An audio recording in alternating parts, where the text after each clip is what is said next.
Hello दोस्तों, स्वागत है हमारी नई वीडियो में।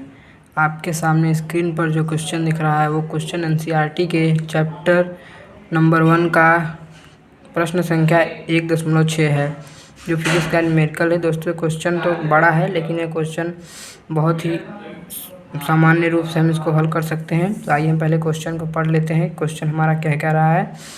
तो 4 बिंदु आवेश QA बराबर 2 माइक्रोकूलाम आवेश और QB बराबर -5 माइक्रोकूलाम आवेश और QC बराबर 2 माइक्रोकूलाम तथा QD बराबर 5 माइक्रोकूलाम 10 सेंटीमीटर भुजा के किसी वर्ग ABCD के शीर्षों पर अवस्थित है। वर्ग के केंद्र पर रखे 1 माइक्रोकूलाम आवेश पर लगने वाला बल कितना है। तो दोस्तों हम इस क्वेश्चन को पढ़ें। क्वेश्चन दोस्तों देखने से ही लग रहा है कि एक वर्ग है दे दिया है। मतलब ये दोस्तों अध्यारोपण का सिद्धांत जो इस चैप्टर में एक अध्यारोपण का सिद्धांत है। ये क्वेश्चन उसी पर आधारित है। बहुत ही सामान्य और इजी क्वेश्चन है। आइए हम इसको हल करते हैं। तो दोस्तों हम पहले क्वेश्चन को समझते हैं क्या कह रहा है। तो दोस्तों 4 बिंदु आवेश, मतलब इस पर एक आवेश है 4 बिंदु आवेश। यहाँ पे देखते हैं, ये जो 4 बिंदु आवेश है ये QA है, QB है, QC है और QD है। आपको दिख रहा है दोस्तों, ठीक है। और फिर कहा है कि ये किसी वर्ग के शीर्ष पर है ABCD। एक वर्ग है ABCD, देखिए ABCD और इसके शीर्षों पर यहाँ पे ये आवेश B, यहाँ पे C, यहाँ पे D, ये आवेश स्थित है। दोस्तों अब हम देखते हैं कि आई क्वेश्चन क्या कह रहा है। तो जो वर्ग के केंद्र पर रखे 1 माइक्रोकूलाम आवेश पर लगने वाला बल कितना है। दोस्तों क्वेश्चन बहुत ही आसान है इसको हल करना। अब हम डायग्राम को समझेंगे। तो हमारा डायग्राम दोस्तों क्या कह रहा है, देखिए यहाँ पे हम इनको आवेश का नामकरण कर देते हैं। तो A पे हमारा 2 माइक्रोकूलाम आवेश है और B पे -5 माइक्रोकूलाम आवेश है और D पे -5 माइक्रोकूलाम आवेश है और C पे +2 माइक्रोकूलाम आवेश है। अब हम इसको समझते हैं। तो दोस्तों यहाँ पे और हमारा जो हमने वर्ग केंद्र को O माना है और इसको 1 माइक्रोकूलाम आवेश, यहाँ पे 1 माइक्रोकूलाम आवेश है। हम इसको समझते हैं दोस्तों। यहाँ पे A और B वेक्टर के द्वारा यहाँ पे A और C, तो जो हमारा O और A के बीच में दोस्तों वेक्टर बनेगा AO वेक्टर। और जो हमारा F और B के बीच जो परिणामी बल लगेगा उनके बीच हमारा वेक्टर बनेगा FOB वेक्टर। और जो हमारा C और O के बीच में बनेगा वेक्टर वो हमारा होगा FOC वेक्टर। और दोस्तों इसी तरह जो हमारा F और D के बीच में जो हमारा वेक्टर O और D के बीच में जो हमारा दोस्तों वेक्टर बनेगा वो हमारा परिणामी बल का वेक्टर FOD बनेगा। तो इस तरह से कुछ हमारा वेक्टर। अब हम इसको समझते हैं दोस्तों। तो यहाँ पे दोस्तों हम देखते हैं कि ये आवेश और ये आवेश जब दोनों इस पे बल लगाएंगे तो दोनों का आवेश दोस्तों समान है। तो हम क्वेश्चन इस चैप्टर में पढ़ें कि जब आवेश समान हो तो जो हमारा बल होता है वो प्रतिकर्षण होता है, यानी विपरीत दिशा में लगता है। तो आवेश तो समान है, परंतु जब हमारा जो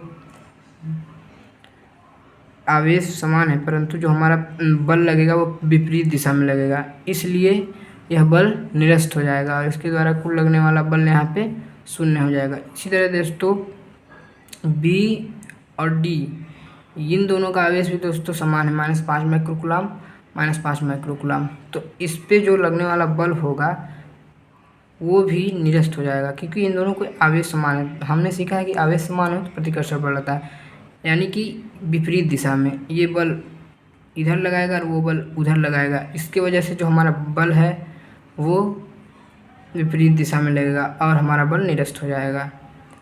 अब हम देखते हैं कि क्वेश्चन को लिखने का तरीका क्या है।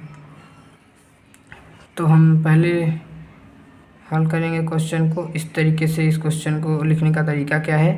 अतः दोस्तों आपको क्वेश्चन से समझ में आ गया कि इसका जो कुल परिणामी बल 0 होगा, परंतु कैसे लिखेंगे उसको हम देखते हैं। तो दोस्तों हम इसको इस तरह लिख देते हैं। दिया है 4 बिंदु आवेश QA, QB, QC, QD क्रमशः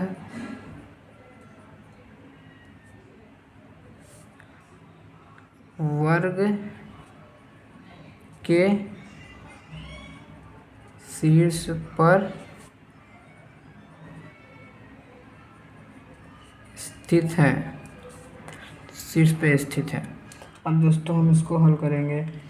तो जो हमारा बल है, हम पहले इस पॉइंट को लेंगे। तो जो हमारा बल है वो वेक्टर FO व वेक्टर FOC परिमाण में बराबर है, परंतु विपरीत दिशा में है दोस्तों। तो इस तरह ये जो बल है हमारा वो निरस्त हो जाएगा। तो हम देखते हैं कि जो बल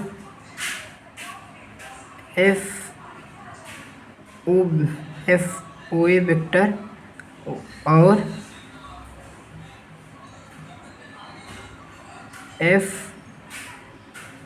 FOC वेक्टर है, इसका परिमाण यानी दोनों का आवेश समान है दोस्तों, यानी परिमाण समान है, परंतु विपरीत दिशा, परंतु दोस्तों विपरीत दिशा है। इसलिए जो हमारा FOA वेक्टर होगा और प्लस FOC वेक्टर होगा, इनका दोस्तों जो हमारा योग होगा, जो हमारा जो बल निरस्त हो जा रहा है तो इनका योग हो जाएगा 0। अब देखते हैं हमारा FOD वेक्टर और FOB वेक्टर के बारे में। तो दोस्तों यहाँ पे जो बल है वो उसी तरह है, उसी तरह बस हम लिख देंगे। यहाँ पे हमको ये और ये चेंज करना होगा दोस्तों। बस F वेक्टर OB और F वेक्टर OB, नहीं यहाँ पे OD होगा दोस्तों। तो इनका भी दोस्तों हमारा जो है परिमाण समान है, यानी कि आवेश समान है, परंतु जो इस पे लगने वाला बल है वो विपरीत दिशा में है, परंतु विपरीत दिशा। तो इसके वजह से ये भी बल इसका निरस्त हो जाएगा, और इसलिए यहाँ पे हम देखते हैं, इसलिए FOB vector plus FOD vector का जो बलों का योग होगा वो हो जाएगा 0। तब देखते हैं कि अतः जो हमारा केंद्र O पर, केंद्र जो हमारा O पर रखे केंद्र O पर जो हमारा आवेश रखा है यानी तब हम इसको लिखेंगे दोस्तों। अतः केंद्र O पर रखे आवेश पर कुल नेट बल। तो यहाँ से दोस्तों हमारा F नेट हो जाएगा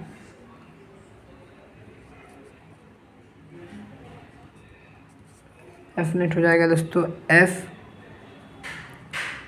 वेक्टर प्लस FOB वेक्टर, मतलब दोस्तों यहाँ पे OC vector plus FOB vector plus FOD vector. तो यहाँ से हम दोस्तों समान आवेशों को एक तरफ कर लेते हैं। तो दोस्तों हम समान आवेशों को एक तरफ करने पर